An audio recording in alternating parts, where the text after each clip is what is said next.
সারাটা সপ্তাহ পার হয়ে এক রবিবার আহে, মনে হয় যে রবিবার আইলে কোনো কামের মানে কি আমি চোখেই দেখি না। সব কাম করতে করতে বেলা সন্ধ্যা একবারে 3টা 4টে বাজা জায়গা।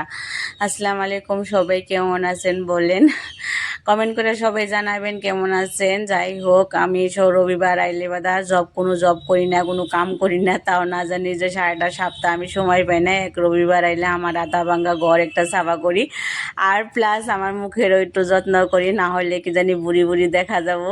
লাহে লাহে বয়স হইতেছে, মুখের কোনো ডিসিপ্লিন নাই, মুখের চেহারা লাহে লাহে ক্ষয়ে গেতেছে। আনেরা যেহেতু আমাকে যদি ফার্স্ট দিনে জানেন, কে তো জানেন যে আমার ছোটোখাটো একটা অ্যাক্সিডেন্ট হয়েছে, হয়তো চেহারার কোনো হাল নাই।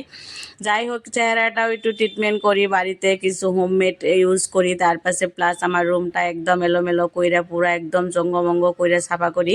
আমি যদি রবিবারে যদি বাড়িঘর সাফা না করি, আমার মনে দিলে শান্তি পাই না।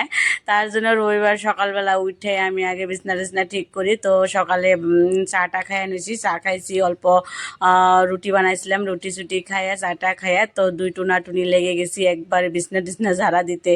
তো আমার বিছনা একবার পিনপিনা করে ঝাড়া না দিলে আমার ভালো লাগে না। এই দেখেন একবার ইস্তারি মারার নিচে না, আমার বিছনা যেই দেয় কয় যে তুমি একদম বিস্তারি ইস্তারি বিছনাটা একবার ইস্তারি নাগাল করে বিছনা ফেলাও। যাই হোক, আমি বিছনা যদি কুচিমুচি কোনো জায়গায় থাকে আমার মুশকিল লাগে, তো হার এক কোনা মুনা একদম গুছিয়ে গুছিয়ে আমি বিছনা টিছনা ঝাড়া দেই।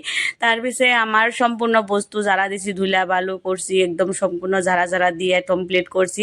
এখন আমি একটু হরান হয়েছি, তো আমার স্বামী জানলে বলছি আপনি একটু সাফা করেন, যেহেতু আপনাদের ভাইয়াও আমাকে প্রচুর পরিমাণ হেল্প করে রবিবার আইলে বাদা। আমি একলা একলা সম্পূর্ণ কাম করা হয় না, যেহেতু আমি অ্যাক্সিডেন্টের আধা ভাঙ্গা মানুষ, তো তার জন্য অল্প প্রবলেম হয় তলে উপরে করাটা। তো আপনাদের ভাই আমার সব জায়গার কামই করে দেয়। তো আপনারা আমাদের পাশে থাকবেন সব সময়। আপনাদেরকে সব সময় বলি, আপনারা ভিডিও দেখেন কিন্তু সাবস্ক্রাইব করেন না, প্লিজ আমার চ্যানেলটাকে সাবস্ক্রাইব করে দিবেন। আর তারপরে আপনাদেরকে কেন বলছি যে আমার আধা ভাঙ্গা ঘর, এই দেখেন আমার ফ্লোরের অবস্থা।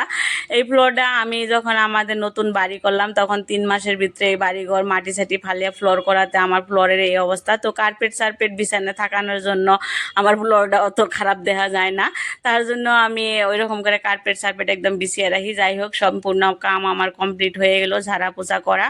এখন হইলো আমার মেন ট্রিটমেন্ট, আমার মুখের ট্রিটমেন্ট। তো এখানে আছে চাউলের গুঁড়া, মধু, আর প্লাস আছে মুলতানি মিট্টি। তো এগুলো মিক্স করেও দেই, আরও কিছু বহুত কিছু থাকে, কিন্তু ওই দিন আমি অতটুক টাইম পাই নাই, তো তার জন্য যে টুকা বস্তু আমার অলরেডি রেডি আসাল, তো হেগলাই দিছি। তো কিছু মিছু আর নতুন করে তার নগে সঙ্গযুক্ত দেই নাই। তো নিয়ে হেরে আমি 10-15 মিনিট রেস্ট করছিলাম। তো আমার হাজব্যান্ড আপনাদের ভাইয়া আমাকে ভিডিও করছে, তো তার পিছিয়ে গা চা ধোয়ার পরে এই ভিডিও দেখেন। আমি এমনি সুন্দর তাও ফেসিয়াল করি।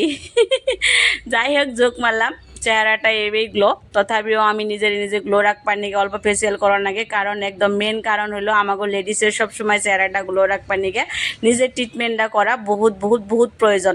যাই হোক, এখন আমি আর আমার স্বামী যান মেলা করছে আঙ্গ দিদিকে বাড়িতে। আপনারা ভালো থাকেন, সুস্থ থাকেন, বাই বাই, টাটা, আল্লাহ হাফিজ। সব সময় আমাদের জন্য দোয়া করবেন আর সব সময় আমাদের পাশে থাকবেন। বাই বাই, আল্লাহ হাফিজ।